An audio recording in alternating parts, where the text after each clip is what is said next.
E começou hoje o julgamento do primeiro réu acusado de participar dos ataques às sedes dos 3 poderes em Brasília em 8 de janeiro. Votaram o relator, ministro Alexandre de Moraes, e o ministro Cássio Nunes Marques. Vamos ao vivo a Brasília. O repórter Bruno Pinheiro acompanhou ao longo do dia esse julgamento, vai trazer para a gente as informações. Como foi, Bruno, o julgamento de Aécio Lúcio Costa Pereira, melhor dizendo, que é o primeiro a sentar no banco dos réus da Suprema Corte pelos ataques de 8 de janeiro. Uma ótima noite, bem-vindo, Bruno. Um julgamento emblemático e simbólico, né? Os réus que estão sendo julgados estiveram aqui na invasão e agora estão sendo julgados no mesmo local. Ótima noite a você, a quem nos acompanha, sempre uma alegria, uma honra e uma satisfação. Após 8 meses de investigações, chegamos então a este julgamento inicial. Réus entre 28 e 52 anos de idade, autônomos que vieram de diversos estados da federação. Esse homem chamado Aécio, que está sendo julgado na Suprema Corte, esteve no 8 de janeiro no Senado Federal e sentou na mesa da presidência do Senado. Usando as redes sociais, ele continuou chamando outros amigos, outros invasores e outros que estavam também em outras cidades e que não estavam acreditando que essa invasão iria acontecer.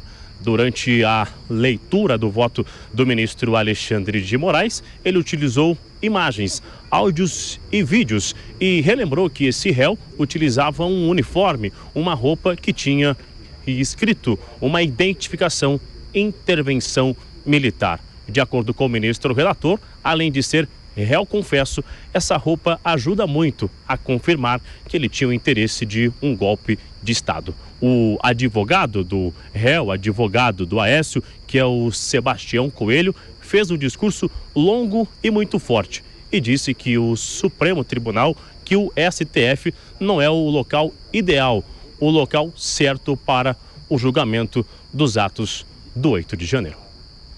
Eu quero iniciar dizendo que este tribunal ele é ilegítimo para este julgamento.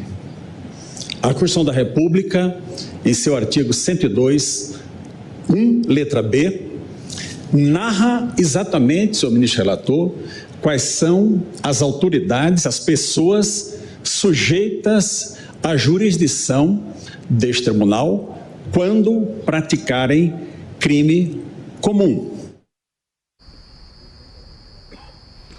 Em um longo voto, na verdade, o ministro Alexandre de Moraes relembrou os atos do 8 de janeiro e chegou a fazer uma comparação, uma analogia, como um final de semana, alguém que vai a um parque, adquire um ingresso e entra, e que no caso os invasores acharam que era justamente isso e acabaram invadindo a capital federal. Vamos ouvir o que disse o ministro relator Alexandre de Moraes. Às vezes o terraplanismo e o negacionismo obscuro de algumas pessoas faz parecer que no dia 8 de janeiro tivemos um domingo do parque. Então as pessoas vieram, as pessoas pegaram um ticket, entraram na fila, assim como fazem no Hopi Hari em São Paulo ou na Disney. Agora nós vamos invadir o Supremo e vamos quebrar alguma coisinha aqui. Agora vamos invadir o Senado. Agora vamos invadir o Palácio do Planalto. É como se fosse possível. Já no final do seu voto, o ministro Alexandre de Moraes indicou e se colocou a favor da condenação de Aécio, chegando a 17 anos.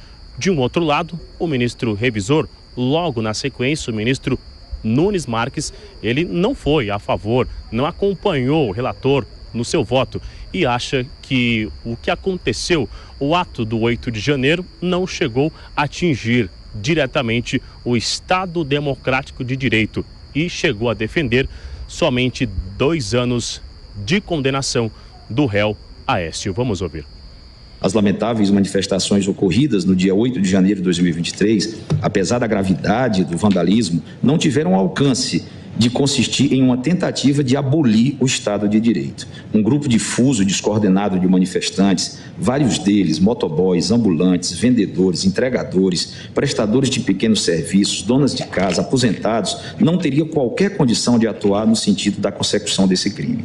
A realização de atos de vandalismo com o objetivo de desencadear uma intervenção militar constituiu, segundo penso, expediente completamente inapto ao alcance do objetivo almejado pelos manifestantes, porquanto as Forças Armadas jamais sinalizaram qualquer adesão aos objetivos ilícitos sustentados por inúmeros desses manifestantes.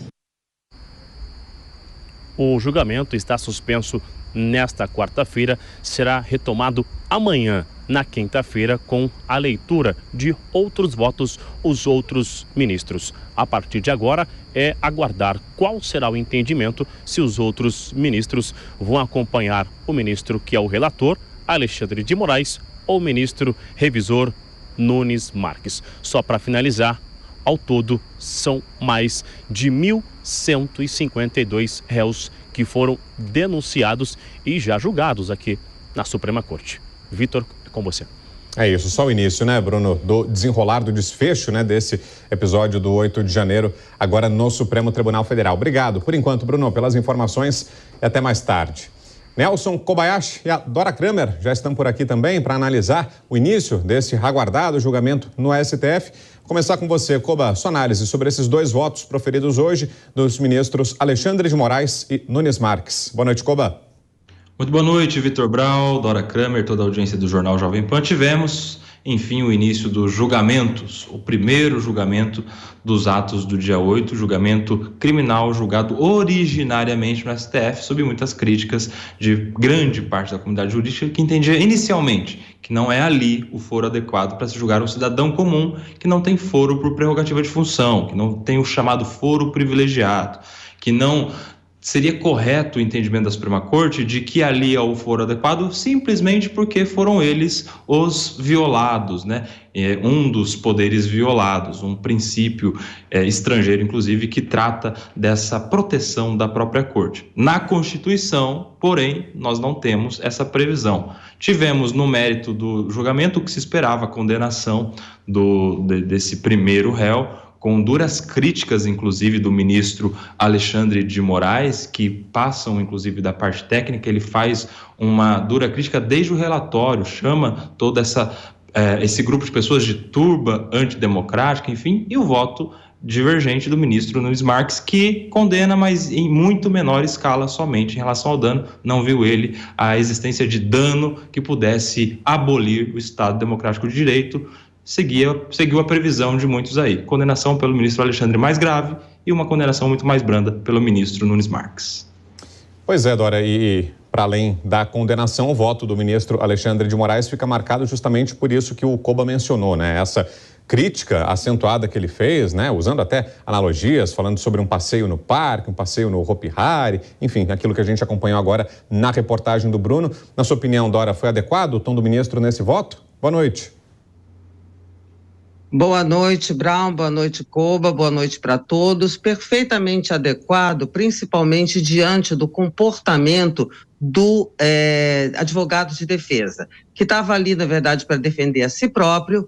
O cliente dele, ele deixou para lá, porque fez ataques, mais do que críticas, ataques ao Supremo Tribunal Federal, onde estava sendo julgado o seu cliente. Agora, esses dois votos, o ministro Alexandre de Moraes viu ali tentativa, um ataque à democracia e tentativa de golpe, porque quando o ministro Nunes Marques disse, não houve golpe. Claro que não houve golpe, porque se tivesse havido golpe não teria nem julgamento, tá certo? Foi uma tentativa, mas o ministro Nunes Marques não viu nada demais. Ele viu um arruaceiro. Aquela pessoa que estava ali com aquela camiseta escrita pedindo invasão, intervenção militar, era um arruaceiro, simplesmente. Então, eu acho... Vou aqui, não gosto muito, vocês sabem, né, de fazer adivinhação, prognóstico e tal, mas pelo clima, estou achando que o ministro Nunes Marques vai ficar vencido nessa história. Na companhia de mais algum ou alguma ministra, das mulheres acho que não, mais de algum ministro ou sozinho. Acho que vai ficar vencido, talvez não vença a dosimetria imposta pelo ministro Alexandre de Moraes. Tem muito voto pela frente, né? Mas, de qualquer maneira, acho que a maioria vai entender que houve ali o que nós vimos, que foi uma tentativa de provocar uma reação militar que, graças ao alto comando das Forças Armadas, legalista, não houve. Ô Koba, e como a Dora disse, né, agora a discussão sobre a dosimetria. Houve uma diferença muito grande, né, entre os dois votos, né, o ministro Alexandre de Moraes propondo pena de 17 anos e Nunes Marques de 2 anos de prisão. Você acha que é possível que se chegue a uma sentença intermediária? Olha, Vitor, a gente vai provavelmente, dependendo do resultado, ter uma nova rodada de votação depois em relação à dosimetria. Porque neste primeiro momento, é uma proposta de se condena ou não condena e em quais crimes eles serão ou não condenados. Nesse caso, ele, né, que é o primeiro réu. Depois de colhida toda a votação dos 11 ministros, é que aí sim, sabendo já quais são os crimes condenados, é que aí vai ter essa nova rodada de votação, provavelmente, em relação à dosimetria. Essa pena muito maior do ministro Alexandre de Moraes é justamente porque ele condena em muito mais crimes. O ministro Nunes Marques condena em 2 anos porque só vê ali a questão do dano, os outros crimes não entram nesta conta inicial. Isso é o que pode acontecer, mas o Supremo Tribunal Federal é sempre muito criativo nos seus métodos de votação. Talvez pode ser também que o voto vencedor que condene já na maioria dos crimes já tenha ali uma previsão de pena consonante entre aqueles que concordam com isso e valha também. Vamos ver qual vai ser o método.